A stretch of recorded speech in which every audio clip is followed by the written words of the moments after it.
नमस्कार दोस्तों, स्वागत है आपके अपने इस चैनल पूजा पाठ में। तो आशा करता हूँ आप सब स्वस्थ होंगे और अच्छे-अच्छे कामों में व्यस्त होंगे और आप सभी को माता रानी का आशीर्वाद ज़रूर मिले। तो आज का वीडियो में मैं आप लोगों को बताने वाला हूँ कि इस नवरात्रि में आप किस प्रकार से प्रतिदिन सुबह के समय माता की पूजा आराधना आप कर सकते हैं, बिल्कुल सिंपल सरल विधि से। अगर आपके पास ज़्यादा टाइम मैनेज नहीं हो पाता या फिर अगर आपके पास टाइम भी नहीं है, तो भी आप ये पूजा आप प्रतिदिन कर सकते हैं, अगर आप माता की चौकी ज़रूर लगाए हैं तो। तो आप देख सकते हैं दोस्तों, इस प्रकार से जो मैंने कल जो कलश स्थापना किया था उसका जो यहाँ पे माता रानी का जो मैंने पूजा किया हुआ था, तो हमें जितना भी बासी फूल है वो सबको माता रानी के यहाँ से अच्छे से हल्के-हल्के हाथों से उठा लेना है। हमें इस बात का ज़रूर ध्यान रखना है कि कलश हिले नहीं, क्योंकि हमें 9 दिन के बाद ही कलश को हिलाना है, पहले नहीं हमें कलश हिलाना है। तो इस प्रकार से हमें जितना भी आप देख सकते हैं जो बासी फूल हमारा सूख चुका है माता रानी के पास, जो हमने कल अर्पित किया हुआ था, उसे हम अच्छी तरह से एक जगह इकट्ठा कर लेंगे।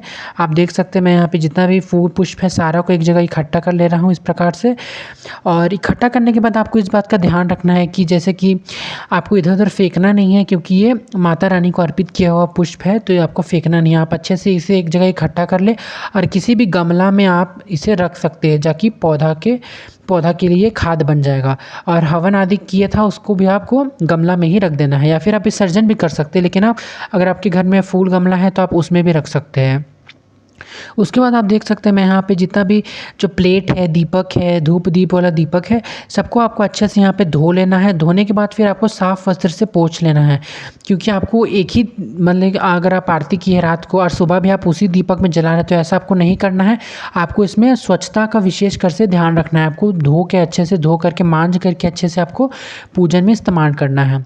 तो अब हम अच्छी तरह से माता रानी का सब चीज़ तैयारी कर लिए हैं हम। उसके बाद फिर माता रानी को हम यहाँ पे गुलाब जल का पानी से यहाँ पे माँ को अच्छा से, जो भी माँ को हमने चंदन रोली टीका लगाया हुआ था, उसे हम अच्छी तरह से हल्के से भिगो करके माता रानी को अच्छे से हम साफ़ कर लेंगे। बिल्कुल हल्के हाथों से हमें साफ़ करना है।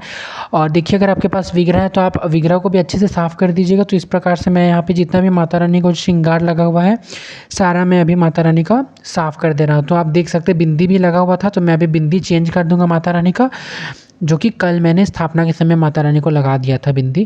तो इस प्रकार से मैं फिर से माता रानी को अच्छे से बिल्कुल हल्के हाथों से, अगर आपके पास गुलाब जल ना हो तो आप सिंपल गंगा जल से भी पोंछ सकते हैं माता रानी को इस प्रकार से। तो अच्छे से आपको साफ़ वस्त्र से, सूती के साफ़ वस्त्र से पोंछ लीजिएगा दुर्गा माता को। इस बात का आपको ध्यान रखें कि आपको कलश आदि ये सब नहीं हिलाना है, क्योंकि कलश बिल्कुल भी वहाँ से हिलना नहीं चाहिए। तो इस प्रकार से मैं इस बात का भी ध्यान रखते हुए हमें अच्छे से यहाँ पे माता रानी को पोंछ दे रहा हूँ मैं। और जो वस्त्र से आप माता रानी को पोंछे, आप उसे प्रतिदिन धो दिया करें, अच्छा होता है। उसके बाद फिर हम यहाँ पे गणपति जी को साफ़ अच्छे वस्त्र से पोंछ लेंगे। अब हमने माता रानी को अच्छे से यहाँ पे पोंछ दिया है। माता रानी को साफ़ करने के बाद फिर अब हम अपना पूजा की ओर प्रस्थान करेंगे। तो सर्वप्रथम हमें यहाँ पे दीपक को प्रज्वलित कर लेना है। तो मैंने यहाँ पे चावलों का आसन दे दिया हुआ है। चावलों का आसन देने के बाद उसके बाद फिर हम घृत का दीपक, सर्वप्रथम कोई सा भी दीपक, चाहे तेल का दीपक भी आप जला सकते हैं। उसके बाद फिर हम सर्वप्रथम गणपति जी का पूजा कर लेंगे। गणपति जी को हम पुष्प स्नान करा देंगे। फिर मैया को भी हम यहाँ पे अच्छे से भाव से पुष्प स्नान करा देंगे। वरुण कलश के भी ऊपर हम यहाँ पे पुष्प स्नान करा देंगे अच्छे से। तो इस प्रकार से आपको अच्छे से यहाँ पे पुष्प स्नान करा देना है माता रानी को। पुष्प स्नान कराने के बाद अब हमें गणपति जी को यहाँ पे हम लाल जो टीका होता है वो लगा देंगे। तो लाल टीका लगाने से पहले सर्वप्रथम हमें गणपति जी को पीला चंदन का टीका लगा देंगे। चाहे अगर आपके पास अष्टगंधन चंदन है तो आप वो भी लगा सकते हैं, लेकिन एक पीली वाली चंदन होती है वो आप घिस के लगा सकते हैं। उसके बाद फिर हम भगवान जी को यहाँ पे टीका लगा देंगे, फिर रोली लगा देंगे। साथ ही साथ जो भी गणपति जी को चावलों का जो साबुत चावल है वो भी हम गणपति जी को यहाँ पे अच्छे से हम अर्पित कर देंगे। इस प्रकार से हमने सर्वप्रथम गणपति जी का पूजा कर लिया है। और आपको किसी भी पूजा को शुरू करने से पहले गणपति जी की पूजा करनी होगी।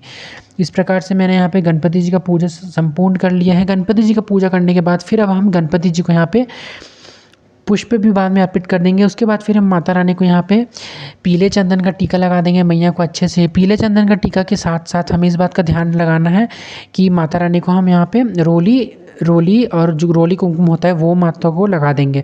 तो मैं सिंदूर नहीं लगा रहा हूँ। सिंदूर आप मतलब कि सिंदूर महिलाएं लोग, माताएं बहनें लगाती हैं, इसीलिए अगर आप पुरुष हैं तो आप माँ को सिंदूर अर्पित नहीं करें, आप माता को रोली चंदन टीका लगा दें बस। उसके बाद फिर अच्छे से हम माँ को यहाँ पे टीका लगा देंगे। माँ के अस्त्र शस्त्र में हम टीका लगा देंगे। कमल पुष्प में अच्छे से हम माँ के वाहन को भी अच्छे से हम टीका लगा देंगे इस प्रकार से।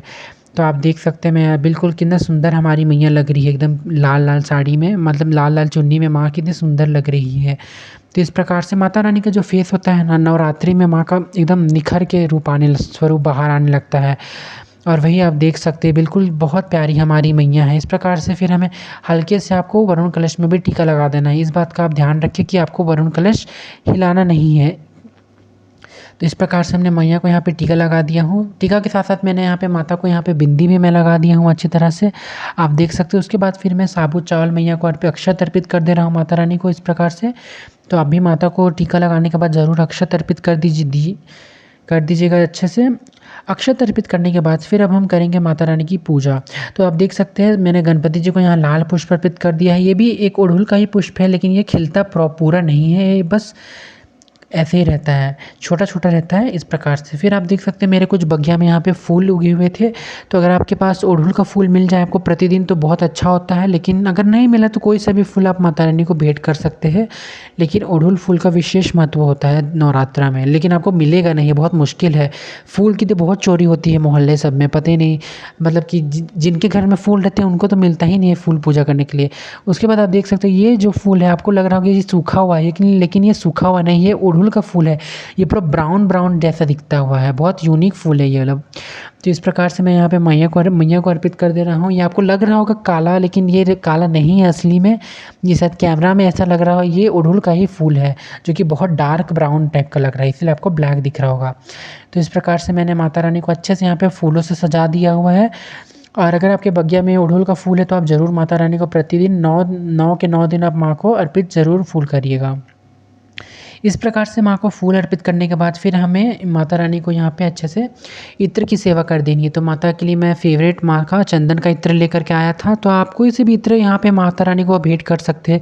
उसके बाद मैं यहाँ पे मिठाई माँ को अर्पित कर दे रहा हूँ। अगर आपके पास ऋतुफल भी हो तो आप माँ को रोज़ अलग अलग प्रकार का यहाँ पे भोग माँ को आप दे सकते हैं, क्योंकि माँ भी थोड़ा बोर हो जाएंगी अगर एक ही सेम सेम फल सब सेब संतरा खाते रहेंगे। इसीलिए माँ को आप थोड़ा अलग यूनिक चीज़ का भोग लगाने का कोशिश कीजिएगा।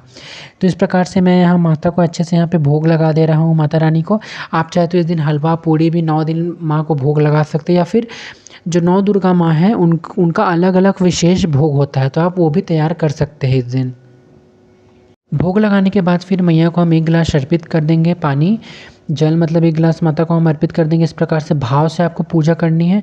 उसके बाद फिर जब हम भोग लगाएंगे माता रानी का तो हमें अच्छे से यहाँ पे घंटी बजा देना है, ताकि माँ को हम निमंत्रण देंगे कि आइए माँ हमारा पूजन स्वीकार कीजिए, ये भाव रखते हुए। तो माँ को हम अच्छे से यहाँ पे भोग लगा देंगे। अगर आप चाहते हैं तो ऋतुफल का भी भोग लगाइएगा, लेकिन आपको मिठाई सबका भी भोग ज़रूर लगाइएगा इस प्रकार से। उसके बाद फिर हम सर्वप्रथम गणपति जी को यहाँ पे धूप दिखा देंगे। ओम गण गणपति नमो नमः वक्रतुंड महाकाय सूर्यकोटि समप्रभा निर्विघ्नं कुरु मे देव सर्वकार्येषु सर्वदा। उसके बाद आप देख सकते हैं मैं यहाँ पे महादेव का भी साथ ही साथ पूजा कर रहा था, क्योंकि माँ दुर्गा का पूजा महादेव के साथ ही किया जाता है, क्योंकि माँ तभी प्रसन्न होती है जब महादेव का भक्ति किया जाता है। तो इस प्रकार से माता रानी को यहाँ पे धूप दिखा देंगे। फिर वरुण कलश जी को भी हम अच्छे से यहाँ पे धूप दिखा देंगे। अगर आपके घर में छोटे से शिवलिंग है तो आप ज़रूर माता के सामने रख कर के शिवलिंग जी की भी पूजा कीजिएगा और उनकी सेवा आराधना कीजिएगा। तो इस प्रकार से हम मैया को यहाँ पे धूप दिखा दिए। धूप दिखाने के बाद अब हमें करनी है माता रानी के लिए हवन। तो आप देख सकते हैं मैं यहाँ पे कल हवन किया हुआ था, तो इसलिए थोड़ा ये काला पड़ गया है। तो सर्वप्रथम मैं यहाँ पे लकड़ी का जो बुरादा होता है वो डाल रहा हूँ। तो मैं यहाँ पे गोबर के उपले से हवन करता हूँ सुबह और शाम नवरात्रि में। तो अगर आपके पास गोबर का उपला नहीं है तो आप चाहे तो जो नारियल का जो छिलका है उससे भी आप हवन कर सकते हैं, वो भी बहुत अच्छे प्रकार से हवन हो जाता है उसमें भी। तो मेरा ये जो गोबर का उपला है ये थोड़ा टाइट हो गया था, तो इसीलिए मैं यहाँ पे तोड़ ले रहा हूँ, क्योंकि ये बहुत इजीली बन जाता है और हमारे यहाँ भी इजी अवेलेबल ये हो जाता है। तो इस प्रकार से आप भी गोबर का उपला का ज़रूर हवन कीजिएगा। तो ऐसे हमें अरेंज कर लिया। उसके बाद फिर मैं यहाँ पे कर्पूर भी रख दिया हूँ। कर्पूर रखने के बाद माँ दुर्गा का ध्यान करते हुए हमें यहाँ पे प्रज्वलित कर देना है अग्नि को। तो इस प्रकार से हमने यहाँ पे हुमाद का जो प्रोसेस होता है वो हमने कंटिन्यू कर दिया हूँ मैं। तो अभी हमें अच्छे से इसे जलने के लिए दे देंगे इस प्रकार से। तो हम माता रानी का साथ ही साथ आप सभी को ध्यान करते रहना है, जय माँ दुर्गा, जय माँ दुर्गा। उसके बाद फिर हम यहाँ पे आप देख सकते हैं गूगल होता है, वो सब आपको अर्पित करना है।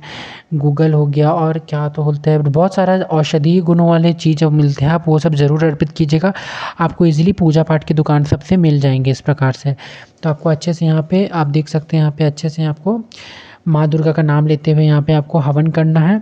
और साथ ही साथ आपको सर्वप्रथम अपनी कुल देवी देवता के लिए यहाँ पे आपको कुल देवी देवता का नाम लेना है हवन करते समय। उसके बाद फिर गणपति जी का, फिर दुर्गा माँ का, फिर नौ दुर्गा का, फिर चाहे तो आप लक्ष्मी नारायण जी का, सरस्वती माता का, फिर जो जितने भगवान को आपको याद आए सभी भगवान के नाम का आपको हवन करना है। उसके बाद फिर आप सभी भगवान का मन में ध्यान करते हुए आपको अच्छे से यहाँ पे हवन कर देना है इस प्रकार से दोस्तों।